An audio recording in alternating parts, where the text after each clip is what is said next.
Welcome to the DL Boxing Podcast. I am your host, Coach D, along with co-host Bad Chaz and neighborhood hero Ryan Rios, where we talk about the sport you and I love, boxing.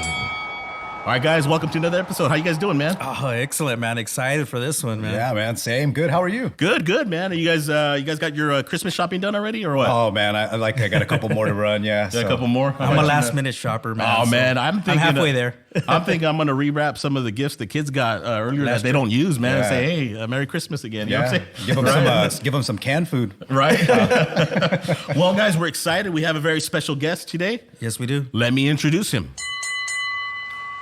Fighting out of the Zoom corner, originally from Tegucigalpa, Honduras, now residing out of Van Nuys, California. He is a trainer at a 10 Goose Boxing Gym. Ladies and gentlemen, Ricky Funez. That's what I'm talking about. Ain't something better than Michael Buffer, man. I wish, man. Ricky Funez, thank you for coming on to the DL Boxing Podcast. How you doing today, man? I'm doing great, man. Thank you for having me on your show. It's an honor to be here, man. Thank you. Oh, thank you, man. We really appreciate it, man.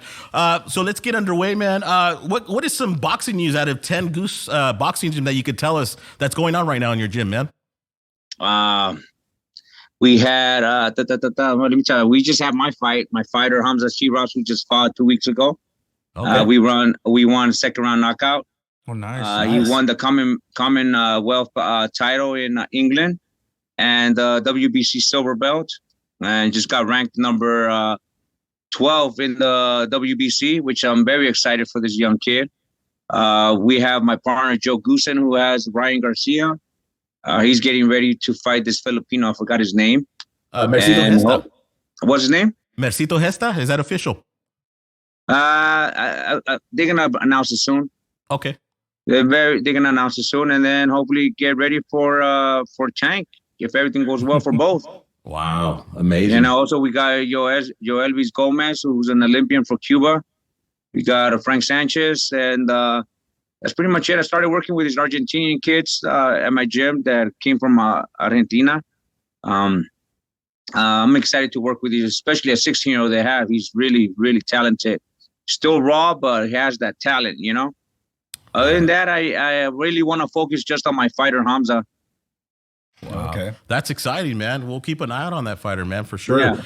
We also heard that Tim Tszyu, who's getting ready for his undisputed junior middleweight title bout against Jermell Charlo. Is he training out of your gym as well? Yeah, he's training. They called me while I was in England. They called me. They wanted to rent out the gym, and I said, yeah, let's do it. From certain time, I said, yeah, let's do it. Go ahead. And they're doing camp in my gym to the 29th, and then they go to Vegas, finish it off there, and he fights on the 28th of January against Jermell, which I worked with Jermell probably 6-7 years ago. I worked with him a couple months in my gym.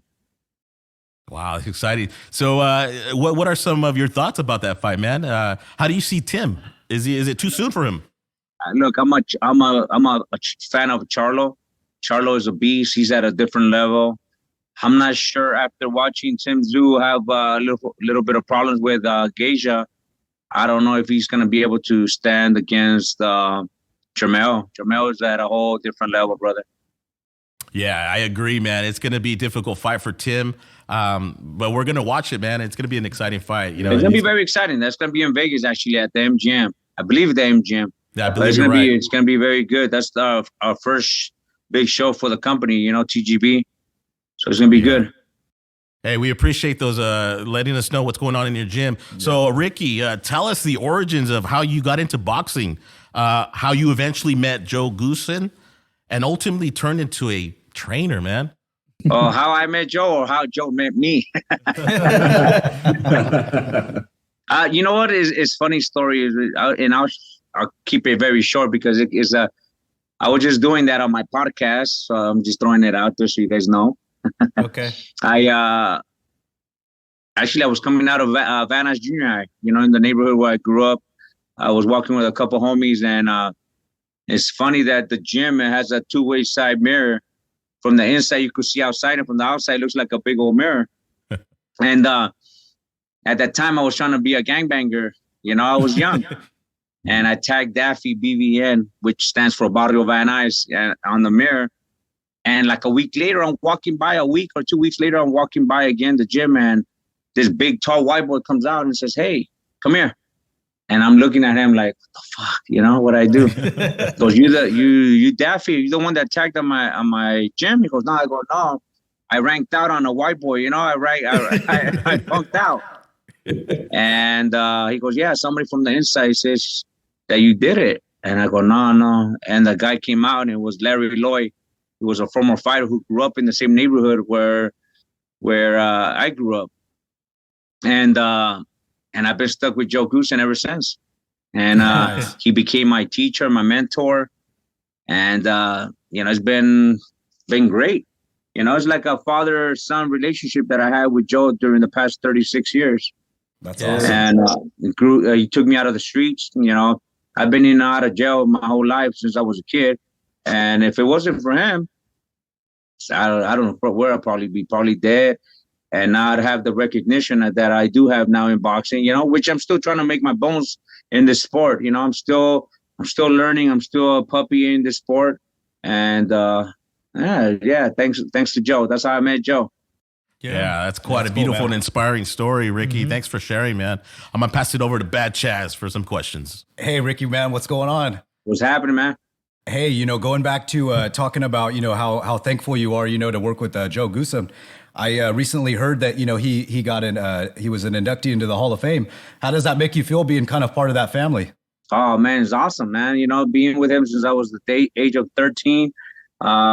And I just got off the phone with him about an hour ago. We're talking some business.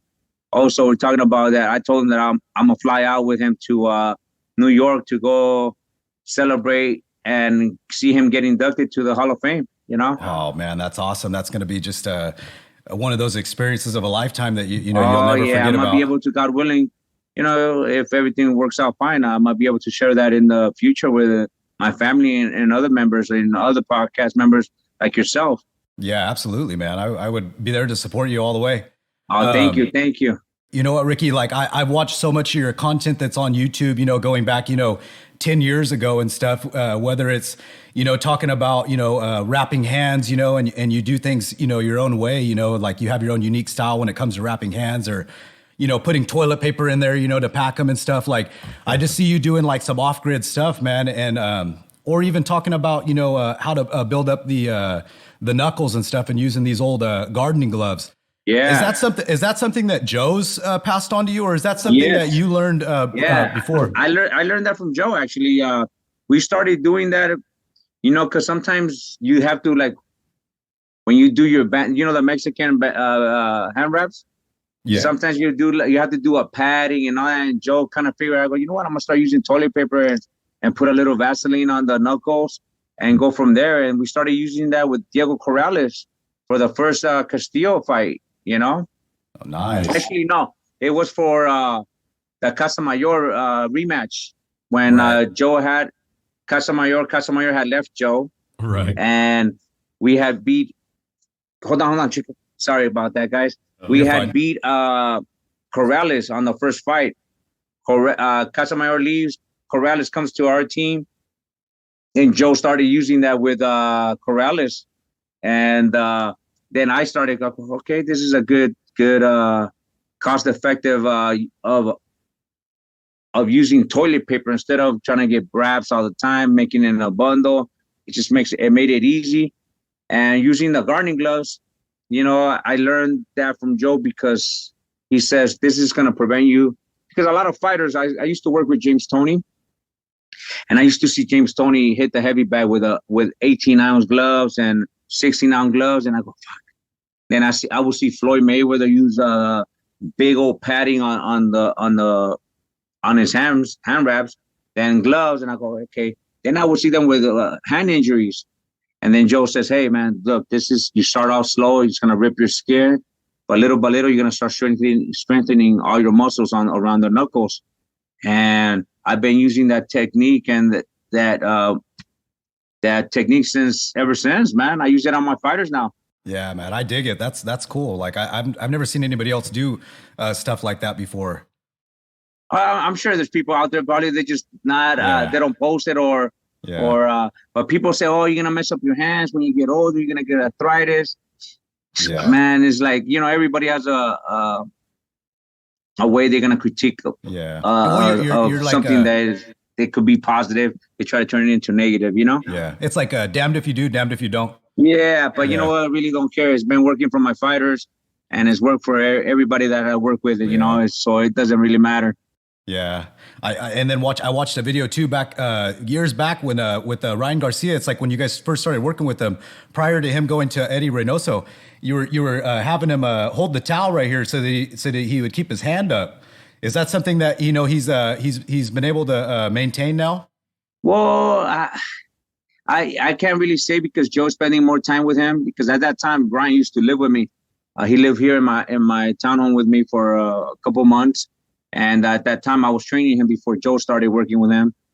And, Joe has his way of method of training. And everything that I know, I learned from him as well. But I like picking like from Freddie Roach, who's a good friend of mine, Robert Garcia as well. I like picking everything from different trainers and adding it to myself, as to have a full arsenal. Right. Yeah. Seems like it works well, man. I love it. I love it. We use that with my fighter during the whole camp. He hasn't had hand issues, and thank God. It's something maybe other trainers could use. But every trainer has their own method of training and how to do wraps themselves. Right. Cool, man. I'm gonna turn it over to my partner Rios here now. Perfect. Rio, what's happening, Ryan? Hey, what's up, Ricky? Hey, not only do you train like world-class fighters, obviously, but you're also like in that Hollywood scene to where you train Justin Bieber, Brad Pitt, Rob Schneider. I mean, the list goes on and on. Adam Sandler, but you also trained Jake Paul and Logan Paul. I started Jake and Logan in my gym before they really blew up big. Yeah. And, just because I signed a contract with them, I can't really speak more about it. But I'm going to tell you that I did train both of them.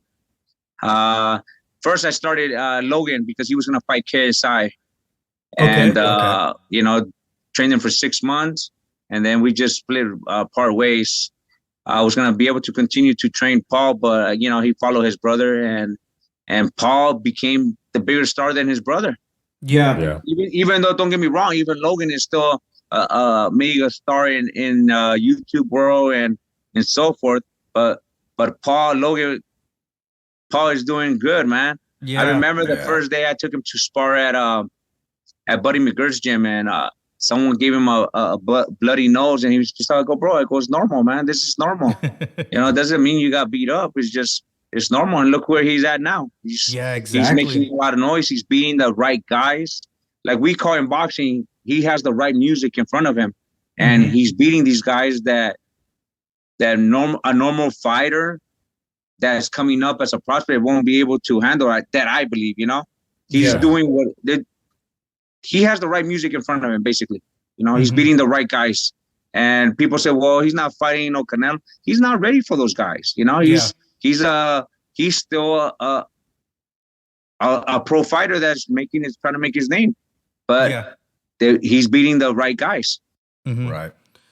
Exactly, Ricky. I could probably go in there with a MMA fighter, fucking what's his name, Taylor, what's his name, Woods or whatever. He'd probably kick my ass. And see, and Ricky, with that said, you being around with all these celebrities, you just being like pretty much to me like the face of Hollywood, like in boxing, as far as that standpoint. How do you remain so humble, man? Because you're just a humble, cool dude. How do you remain at that level? Man, like talking to people like yourselves, man. You guys keep me humble. I've been around people. I've been around a lot of celebrities since I was a kid with Joe, and sometimes you get to see how these people that are superstars act. Very arrogant. Some are arrogant. Some think they're the shit. Sometimes some of them think that the shit don't smell. And I see how fans say, "Oh, what a dick, what an asshole," and I don't never want to be known as like that. I want people to say, oh man, like you guys just said, Ricky, you're very humble. I always want to stay humble. I think, I got to stay my ground, and like anything, I got to stay in my lane and act my wages, Well But said. yeah, man, just people like yourself, getting invited and hearing that I stay humble. I want to be like that. Well, don't get me wrong. I could be, like I tell people, I could be an asshole sometimes, it's just how you approach me. Because there's people think that they know me because of the social media, and they think they could talk to me a certain way. But when I defend myself or try to say something, they go, oh, why you act like that? Why you have to, like, hey, I'm just responding to the way you responding to me. And some people get offended or they get bothered. So I keep it 100, I keep it real. Just because I'm around these people, I'm just still the same. I'm still the same. I'm still Ricky, where I come from, I'm still from the streets. I just don't act like that. I'm just stay humble and grounded. Yeah. Right on, Ricky. All right, Ricky. I always ask the trainers that we have on the DL Boxing Podcast this question, all right? So this is a fun question. If you can build the perfect fighter, past or present, choosing a fighter from past or present, what would you choose for these 5 attributes, Ricky? Number 1, speed. If I were to choose that for speed, yeah, you're gonna build the perfect fighter. So the first attribute is speed. Who would you pick?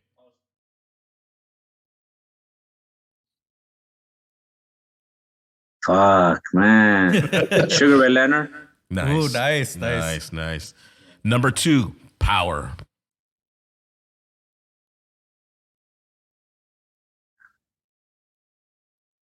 Damn, man, I gotta say, Robert Duran, man. I mean, I'm sticking to old school right now. Hands of stone. That was tough back then, Oh, let me give you an example. There's a fighter that you guys don't probably know. His name is Jeremy Williams.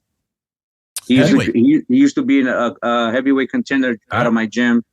And this guy, I would see him knock guys out, and I would take him to the hospital in sparring sessions. I'm talking about he will lay him out. He was a small heavyweight, no chin, but this guy, when he touches you, he lays you out. Dang. Wow. Yeah, I remember Jeremy Williams in the 90s. Yeah, Jeremy Williams. Yeah. I'm not saying he's no Mike Tyson, but Jeremy Williams is one of them. Pop. Yeah. Because I saw him personally, you know what I mean? Mike Right. Tyson, everybody because of TV, but in person, I saw Jeremy Williams knock guys out, man. That's impressive. Dang. Nice. Number 3, Ricky, footwork.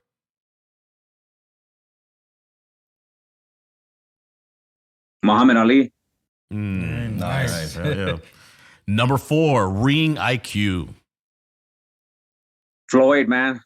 Yeah. Floyd. Mm-hmm. And the last one, Ricky, number 5, the chin. Fuck, Winky Wright.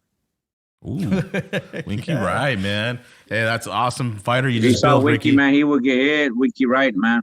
Come forward. He's still, Yeah, awesome, man. Well, thank you for that, man. I'm going to pass it over to Bad Chaz. All right. All right, Chaz, Ricky. let's go. Chaz, what you got for me? All right, man. I got a question. I know you got a background in real estate and you like your assets, but if you were to make a bet on a fight, would you rather lose your money or your 64 Impala? My 64 is gone already, man. So, Man, that thing was bad. I just sold it, man. I sold it to Floyd Mayweather's car broker. Oh, It's amazing. But with that, I was able to buy a 57 and a 61. Ooh. Okay. Nice, Yeah. man. So, but going to that, what would I sell? Obviously, What would I bet? think you On give a up the bet, you car, said, huh? right? Would you rather lose money or would you rather lose one of your cars?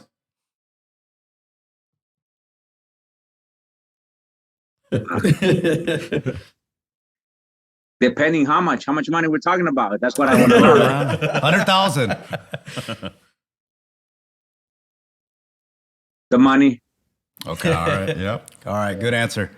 All right. I'm going to turn it over to Rios now. All right. Hey, we were talking about celebrities. What's one celebrity boxing match, Ricky, that you would like to see and promote? Justin Bieber. Against two. Just because who he is, he's the king of one of the king of pop singers of this generation. Besides, Michael Jackson and other good ones, but Justin Bieber, for who he is, he could put hands. Oh, I still remember when Floyd called me. He goes, "Hey Ricky, Justin Bieber's coming to the gym. Can you, make sure you take care of him? And Justin pulls up in his Ferrari, and he goes, "Hey, man." And, I'm not starstruck. Yeah, but in a little bit, because I have one of the youngest fucking badass, Justin Bieber, Yeah. And I wrap his hands, and we go inside. We do mitts, and we do 1 round, 2 rounds, 3 rounds. Those 3 rounds turn into 18 rounds, and I go, fuck. Whoa, I got tired. I got tired doing mitts, and I go, he goes, "Yeah, can we do more?" I go, no, let's go hit the heavy bag. But that would be one celebrity that I would like to see him fight someone that he'd be able to beat. I want to see him because he could move, he could throw punches. I used to put him to spar with some of my guys, not to hurt him, but he did really well. Yeah. Wow. Yeah. That's awesome. That's awesome, a man. cool story, Yeah. Ricky. Maybe you could talk Ellie Setback into fighting him. I'm gonna put Ellie Setback with Mario Lopez. There you go. They have a beef. Mario Lopez don't give a shit, but Ellie still wants to put on the gloves. I go, "Ellie, you don't want none of that, man." Mario could sling him. Yeah, I know he can. And I that. tried to put Ali Setback in with Frank the Cook from RGBA. And Pita told me that Frank the Cook would lay hands on Ali. So, I like Frank. Big Frank, he was good, man. man, I love Frank too. Hung out with him a few times, man. Good dude. Yeah. Yeah. What else? All What right. else do you have for me? All right, Ricky. Well, I just want to pass it over to you. If there's anything else you wanted to say to your fans. And I appreciate you guys having me on your podcast.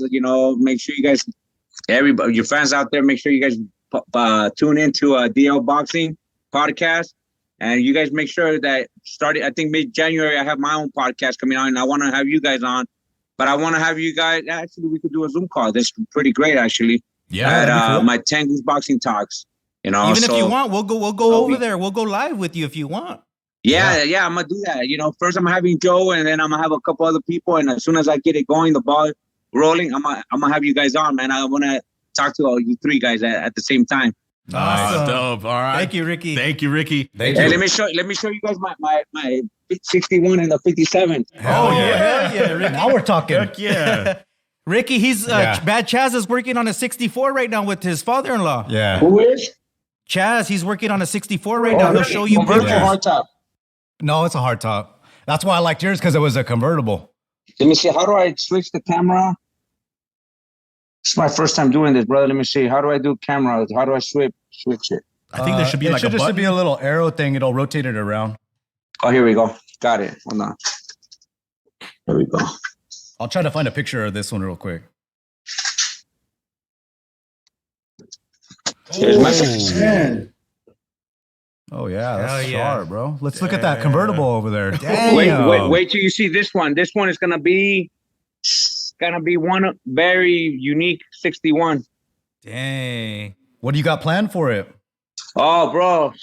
I'm gonna tell you guys a little teaser what I'm gonna do with this one.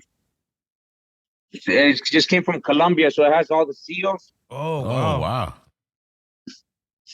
It has all the stickers around the doors and everything. How come you really like the convertibles, huh? I love convertible. They're more value to the cars. Okay. Especially in Southern California, when you go cruising too, you could drop that top. Are you going to put hydraulics on this one too, Ricky? Huh? Are you going to put hydraulics on this one too, on the 61? Yeah, let me tell you guys what I'm going to do with this one. It's going to be one of the unique 61s out there. It's going to be a project. So I have connections at Austin Martin, and I got this paint from them. The paint, you know what the metallic is, right? So it makes the car shine. Like candy, So right? on this paint, it's going to be baby blue, but it has glass, a special glass. Can you see that through there, Ricky? Ooh. Silver, huh? That was one of my favorite colors. Silver, right? That's originally from LA. It was sold in LA. Damn. Does it have hydros or airbag? No, nothing's been touched. When are you busting it out? Shoot, man. Hopefully, when we click up, But then you gotta come down here, man. We we gotta go to some shows, man. We gotta take the I Impalas. know there's cruising a lot in Bakersfield, correct? Everywhere around Yeah. the Central Valley, yeah. We cruise all the time. Yeah. That's sick. Yeah, and then the family just another family member just got a 62 with the 409. Hardtop as well, convertible. It's a hard top, yeah. You guys come to a convertible, man. Man, they're freaking like up there now, man. Say more value. Yeah, they're hard to find. Oh yeah, yeah, man. But yeah, man. Thank you guys for having me on your show. Hopefully, I come back here in the future and hopefully have different stories for you guys, man. So, were you able to sell the 64 convertible to buy the other two? Yeah. Dang. So you doubled. I doubled. So I sold that one for $200,000. The first 64 that sold for that kind of price. Dang. Yeah. I was in London with my fighter, and some guy calls me from Miami, a big YouTuber guy. He goes, "Hey, can you sell me a car?" And it's funny because my guy, his name is RD. He has a show on Disney Plus called Wires Only. His name is RD. So RD was trying to sell this car for me. But I guess this guy went behind his back and tried to negotiate with me. And I go, "Nah, man, I want just 200. He goes, "All right." I go, "Make a deposit," and so forth. So 2 months into it, I was trying to fix some stuff for the car, because I was hopping it and I want the car go to him immaculate. Mm-hmm. And what he does is that he posts a video of my car that he's gonna buy it, and I get a call right away from RD. He goes, "Hey, did you sell your car?" I go, "Yeah, I sold it to this guy from Miami." He goes, "What's his name?" I go, "So and so," and he goes, "Bro, that's my guy." I go, "What do you mean that's your guy?" I go, "Bro, I mean, I don't know. I sold the car. What do you want to do?" He goes, "Ricky, give him his money back, and I'm gonna buy it from you." "Are you sure?" He goes, "Yep." So he was so pissed off because that guy was going behind his back, because RD was asking me for videos, how I built the car from the scratch and up, and what's in it. So he goes, "Fuck him. I'm gonna buy the car from you." Boom. And that's how I sold it, man. Hell yeah. Because I wouldn't sell that car in the street. Nobody would pay me $200,000 for that car. Yeah. Right. It's a special car, and I had too much money into it. Yeah. So I got very lucky. Yeah, that's And awesome, that man. I went to Colombia and bought these two. Actually, I'm going back in January. I'm gonna go look at a 59 convertible and a 58 convertible. Nice. Hell yeah. Heck yeah, man. Man, you got a nice collection there, man. Yeah, no, but those are for sale. The 57 that I have here, I'm gonna sell that one. The 61, I'm keeping for myself as a toy. Yeah, they're nice cars, man. Yeah, I love it, man. So whenever you guys out here, man, and this one is done, I'm gonna take you guys out and we'll do a live podcast on the cruising. Yeah, that'd be dope. Hell yeah, Ricky. Hell yeah. All right, Ricky. Hey, thank you so much for taking the time out to be on the DL Boxing Podcast. Wonderful stories, wonderful info, inspirational. And thank you again, Ricky. Yeah. Thank you very much. Make sure you guys tag me and follow me at Goose Boxing _gym, brother. For sure. You know we will, Ricky. You got it, brother. Thank you, guys. All right. Take care, Good evening, bro. All right, guys. Well, it's time to recap the fights that happened last weekend. Let's start off with the exhibition 6-rounder.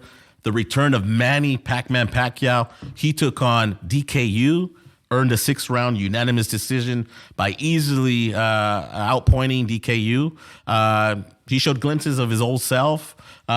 This, of course, being an exhibition, he kind of had to hold back, and his style doesn't really lend itself to exhibition. So whenever he opened up, he really, kind of put a hurting on the guy. Right. Neighborhood hero Ryan Rios, what do you think, man? You know what? Like we were talking earlier, he only knows one speed. Yeah. You know what I mean? So it's a little awkward to watch him in the ring, and he's just kind of like not his normal self. You know what I mean? Right, yeah. And I'm used to him fighting these elite fighters and him just throwing, everything at him. And when he's in there with, somebody like that, he kind of just toys with them and dances around. And to me, that's not how I remember him. And it's a little awkward. So I'd like to see him fight better competition, honestly. Yeah.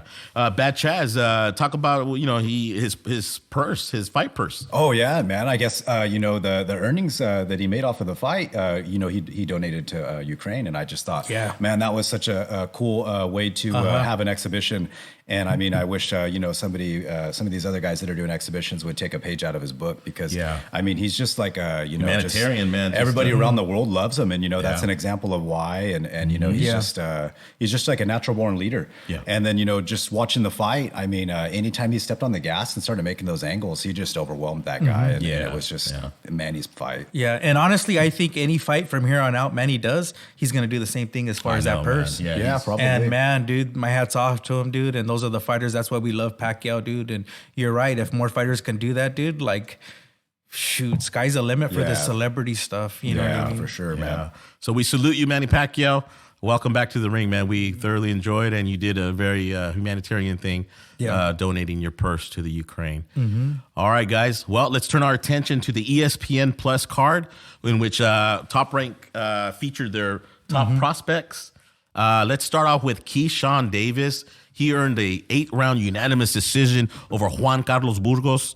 Man, Keyshawn Davis, man, what can we say about Chaz? Oh, man, he's just a prospect that checks all the boxes, man. He just looks, defensively and offensively sound. Like, he throws these combinational punches that are, just accurate. And, at the same time, he never compromises his defense. And, I mean, his opponent was a great person to kind of showcase his skills on, to go the 8 rounds. It was more rewarding to watch Keyshawn, go 8 rounds and stay tight the entire fight rather than to see him score a knockout or something within the first few rounds. Right, never looked tired, always in control. Right. The punch placement, it was really nice. What do you think, neighborhood hero Ryan Rios? You know what? I totally agree with you guys, and that's kind of when I was talking about how Mark Castro kind of went the full distance with this fighter. I like that. You know what I mean? Because you just don't get that 2-round knockout or 3rd-round knockout, whatever it is. You got to display your skills. Right. You know, you got to test yourself. You know what I mean? And that's what I like to see. But with Keyshawn, what I was impressed with is that he changed the speed on his punches, man, and it confused the guy, and he was able to like pretty much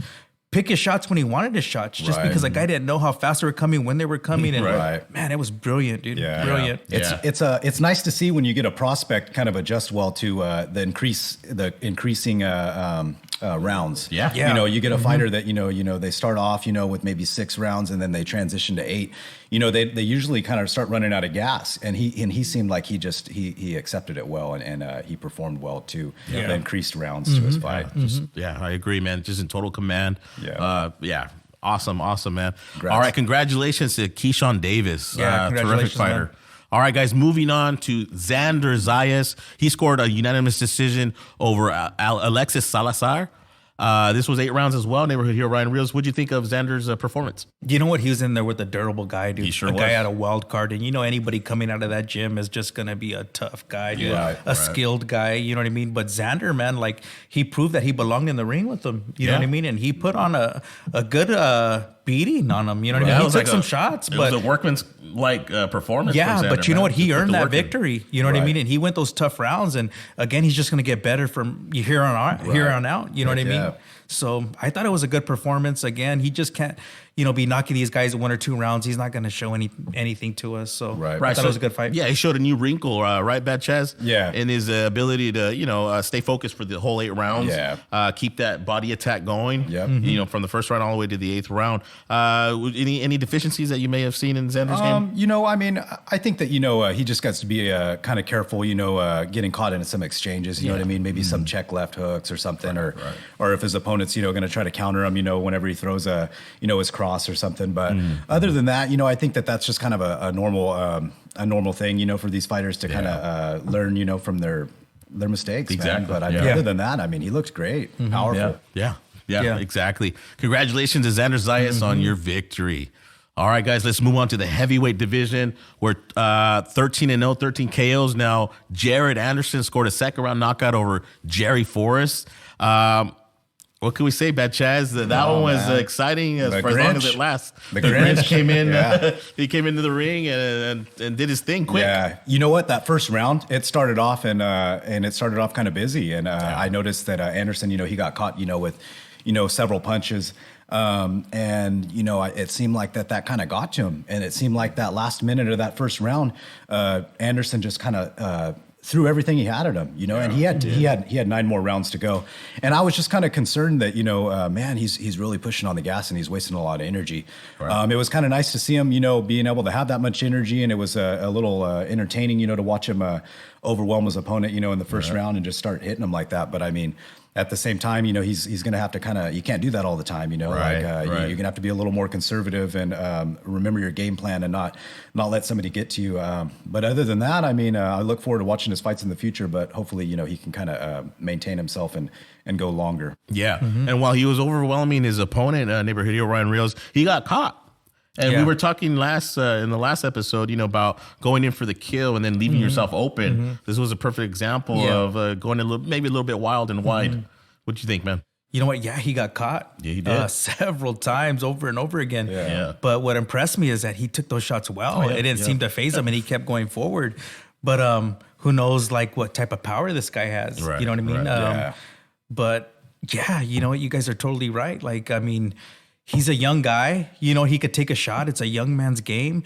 And, if you're going to roll the dice, might as well roll the dice with somebody that's not on that caliber and take him out early, because the lesser rounds you fight, the better, you know what I mean? Yeah. For that progression and just that development. So I thought he looked good, but at the same time, you're right, dude. He took too many shots for my liking, and hopefully he can learn and improve on that victory. Yeah, but he certainly showed the power, man. Those big right hands eventually clipping Forrest at the end with the big right hand that just doubled him over. Yeah. And sure enough, the referee wasn't there. Okay, this guy's had enough. And did a good stoppage there, right? Yeah. So congratulations to Jared Anderson on that second round TKO. All right, guys, moving on to the main event of that evening.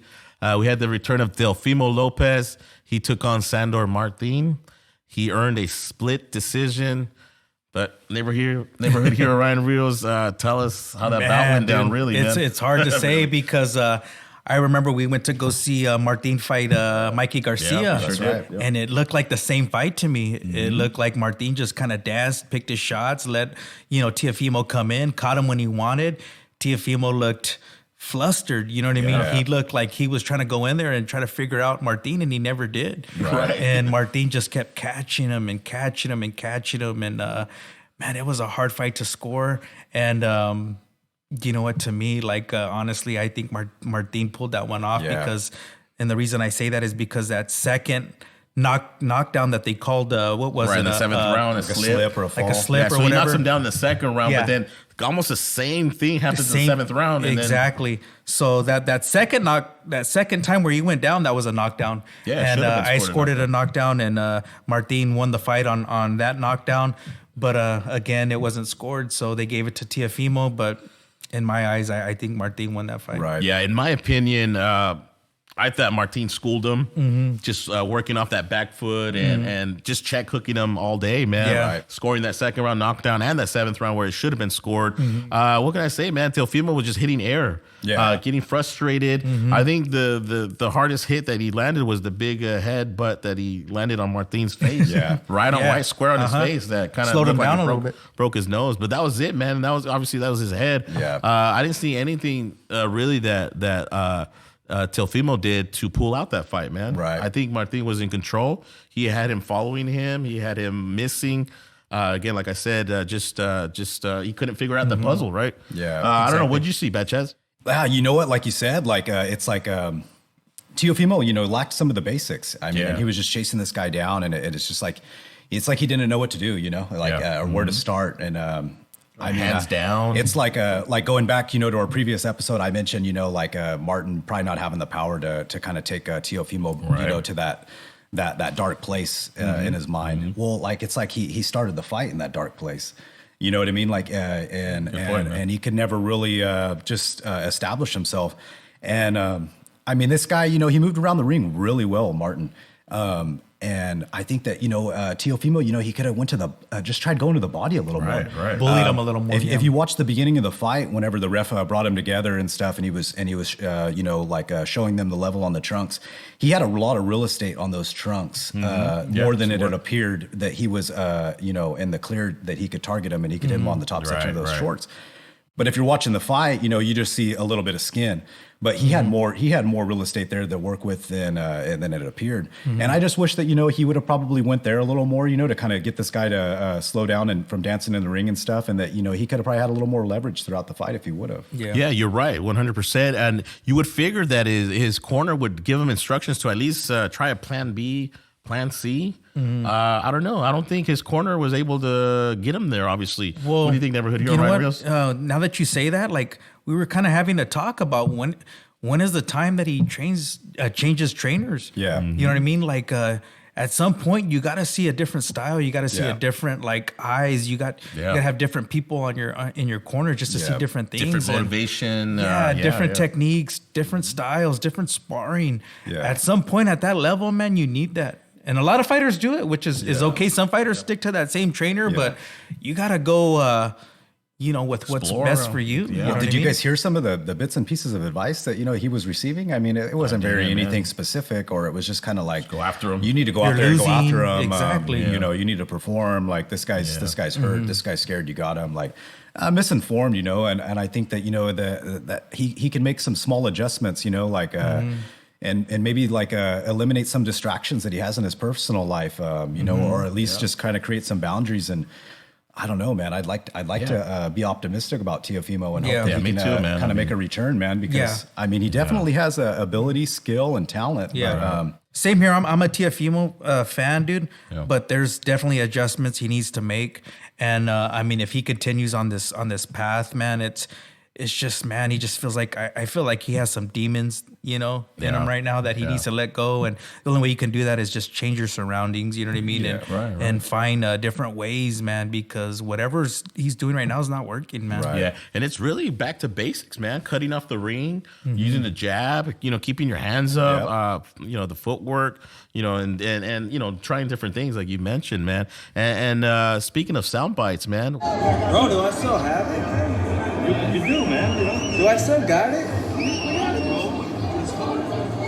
Yeah. Right. It was kind of an off-the-record statement that they kind of caught at the tail end. And then prior to the actual fight taking place, too, he was being interviewed by Tim Bradley and Andre Ward, and he had kind of mentioned to those two gentlemen that that he was interested in commentating. And before the fight, I was just thinking, like, man, like what is he talking about? Like, why is he mentioning these things? Like, is he kind of coming up with a plan B? And then, after the fight had occurred, then he had made that, that statement and stuff. And I'm just like, man, like, kind of weird. He needs kind of some help, man. Like, he needs to, go somewhere and just probably rethink some things. You know what I mean? And maybe rebuild his team. Yeah, yeah. It all leads to be addressed. Yeah, right. It needs to be addressed. Yeah, just when I heard that, him doubting himself if he still had it, just told me a lot where his mental game was at, right? And like we know, boxing is 90% mental, man. Yeah, you got to be mentally prepared for war, and if you're not, man, you're gonna be doubting yourself, and like you said, find yourself in that dark place where nothing's working. Yeah, right. All right, well, congratulations to Teofimo Lopez on the split decision win. We hope you and your father figure things out and move forward, man. Put your best foot forward. So, what would you guys say is next for Martin, though, man? Like, even though he probably won that fight, who would you put him up with? Against anybody in that division. Yeah, 140. Yeah, why not? Prograis, Jose Ramirez. All them boys that are there. Catterall. Who's Taylor? Taylor, that'd be a good one. Oh, why not the guy that Prograis just beat? Cepeda? That'd be a good one. Yeah. Good fight too. A good undercard, man. Right. Definitely. Yeah. So he deserves it. I think he deserves that payday. Me too. And all the best to Martin as well, man. All right, man. Let's move on to the BLK Prime pay-per-view as they premiered their pay-per-view out of Omaha, Nebraska, to feature none other than pound for pound top 3 fighter Terence Crawford. He scored a devastating 6-round knockout over David Avanesyan over 12 rounds. Well, what can I say, man? I think Crawford obviously displayed an amazing knockout there at the end with the left uppercut, right hook combination, just totally laid out Avanesyan. The first part of the fight was interesting. Avanesyan coming in with his high guard and actually catching Crawford with a few shots. But I don't know if Crawford was just inviting him in just to, give the fans a little show. Yeah. Who knows, man? Or if there was little holes in Crawford's defense. That remains to be seen as he steps up to a higher caliber fighter. But like I mentioned in the last episode, I expected Crawford to knock him out. He's just levels above Avanesyan. Right. And I don't know, Bad Chaz, what'd you think of the fight, man? Oh, you know what? Like I seen the same thing you did. Like the beginning of the fight, Crawford kind of caught some punches in the face from his opponent. And then he kind of tightened it up and then kind of started to have his way with them. While I was watching that fight, I kind of noticed Crawford's glove though on his left hand, like it just looked different. Like how a boxing glove is kind of like at the tip of it, it's kind of curled like a fist. Curled. And they're kind of formed and contoured that way, where they stay in that shape and form. And like if you ever put your hands in a pair of gloves, like you can't use your hands. You have to manipulate it somehow to do that. And looking at his gloves, man, they almost look like a first baseman glove or like a snow glove, because I mean he was able to kind of open it up and gain maybe like 2 or 3 more inches of it looked like it had a nose on the padding glove. For protection. You know what I mean? So I'm telling my wife, I'm like, man, like, do you see Crawford's glove? And like, she's like, oh yeah. And I said, yeah, man, I think I've seen him like those before, like that. Well, anyways, then the referee during this fight, stepped in and asked the commissioner, hey, look at these gloves. And I mean, I'm watching that fight and I'm looking at the video of these gloves, and I mean, man, they were like ripped and they were torn, yeah. And they let that fight continue. I mean, is that something that is going on more often than we realize? I mean, how do you guys see that? No, well, the ruling on that, whenever there's a malfunction of the gloves and the ref catches it, they need to be changed right there and then. Right. They call a halt to the bout, and this is why they have backup gloves, for in case of this scenario. But in this fight, the Omaha, Nebraska commission that was on hire that day, one of the guys says, they're still fit to for competition. And he let the fight go, man. And that's when Terence Crawford turned up to another level and just dispatched Avanesyan. I don't know, neighborhood hero Ryan Rios. I mean, that's kind of a dangerous thing to do, not only for the safety of Avanesyan, but also for the safety of Crawford, his hands too. What's your take on that, man? You know what, dude? I think it was just for a show. You know what I mean? This was just a show. He got paid. It was in his hometown. You know what I mean? Everything was in Crawford's favor. Yeah. You know what I mean? But honestly, in my eyes, I think that after the fight, they take the gloves off right away. It's like the first thing they do is they take off the gloves. Yeah. Why don't they go and inspect them when they're on their hands and kind of feel like that pressure, feel that, where their fists are at. Yeah. You know what I mean? And they don't do that. So, I mean, I wish the gloves would have been changed, and maybe would have gave some time for the other guy to recover a little bit. But, I mean, everything was in his favor, dude. They weren't going to go against Crawford that night. Good call on the referee's part to intervene like that, though. Exactly. The referee did her part there. I think Everlast, like the day after, they put out a statement regarding that that it was obviously malfunction leather in Crawford's gloves, and they take full responsibility for it. But that still doesn't eliminate the responsibility of the commission in that fight to do the right thing. That's why rules are in place. And switch out the gloves. Another just side note controversy. You were talking about feeling the gloves. I read or I heard somewhere that Avanesyan's team were not able to put their hand in Crawford's glove. Usually the opposing team, they have the chance to just fill out the glove that the opponent's going to be wearing, and they were not able to do that. They didn't allow them, so that's kind of interesting to know. But who knows? We don't want to go into conspiracies or anything like that. But it was just interesting to hear that, man. But congratulations to Terence Crawford on that huge knockout. It was quite a combination, man. It was a left uppercut followed by a right hook. Yeah, nice. He didn't see it. He didn't see it. Put him out, man. All right, guys, let's go on to the fight that happened on Tuesday for undisputed in the bantamweight division. We had Naoya Inoue, the monster, score an impressive 11th round TKO over Paul Butler. Naoya Inoue becomes the first bantamweight undisputed champion in the 4-belt era, guys. What can I say? Just impressive and levels above Butler, man. Yeah, levels. Butler was there to survive, right? And he was able to survive 11 rounds. Yeah. Neighborhood hero Ryan Rios, how'd you see the monster, man? I can't believe he survived that long. Yeah, dude. right? It was just a clinic. You know what I mean? He was just there to be a punching bag. He didn't display anything to me, dude. He got tagged with everything I knew he had, and it was just a matter of time, dude. The monster is just a monster. Yeah, and even Inoue was actually kind of like, what do you call that? Teasing him. Like, come on, come at me, dude. Yeah, throw some shots at me. I want to feel your power, dude. Yeah, come on. And right. that wasn't the case, dude. It was sad, dude. I remember the commentators, even Bradley, saying, you're just there to get hit, dude. You're just a punching bag. He's doing whatever he wants with you. Yeah, just trying to survive. It was a disappointment. You know what I mean? Like to fight an undisputed fight, you want the best against the best, and that wasn't it. Yeah, and it's crazy how unbalanced. They're both champions. Yeah. The levels were just crazy, man. Notches above. In this case, Inoue notches above Butler. What do you think of the finish? Oh, you know what, man? I just felt like his power, Inoue's power. The combination. 118 pounds. Like, that guy punches like he's like a bigger fighter. Right. Oh, yeah, I'm sure he does. And I just feel like he has the most power in that division. Like, by far. or anything lighter. Like, nothing's gonna have that pop in it like he does. Like, you listen to that fight and you hear his hits, man. You're just like, I just think that Butler, man, he just did like an excellent survival. Yeah, like he did a great job keeping his hands up and surviving to the 11th round, man. Like he was in it to try to win. You know, I mean, but. It slowed him down eventually. Yeah, right. Yeah, and precise punches. Precise combination punches by the monster. So congratulations to the new undisputed bantamweight champion, Naoya Inoue. Well deserved, man. Yeah, absolutely. All right, guys, it's fight week. All right, guys, we have a huge showdown happening Saturday night on Showtime. This is a fight that hardcore boxing fans are clamoring about and exciting and looking forward to. And that is the fight between Michel Rivera, 24-0, 14 big wins by knockouts, versus Frank Martin, 16-0, 12 wins by knockout. This is a 12 round for the WBA lightweight title elimination bout. So pretty much the winner gets a shot at the WBA title. Yeah. Nice. Right? Guys, we have two undefeated fighters putting it all on the line, right? Someone's must go in this one. This is what boxing is all about, right? This is actually kind of rare that we see these fights as of recent.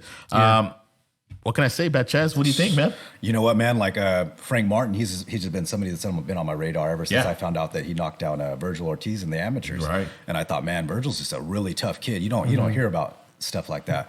So I thought, all right, who's this Frank Martin? So he's training. He's out of Texas. He's working with Earl Spence and those guys. Yeah. I've watched him fight. Once or twice. He's a great fighter. Great feet. Speed. He seems like he's going to be a little more of the compact fighter in this fight. The technical fighter. Yeah. But like watching his opponent, I mean, he looks skilled too, man. So I'm just looking at it right now as it's a 50-50 fight. Yeah. So you say Martin is the southpaw with technical abilities, a little shorter, compact.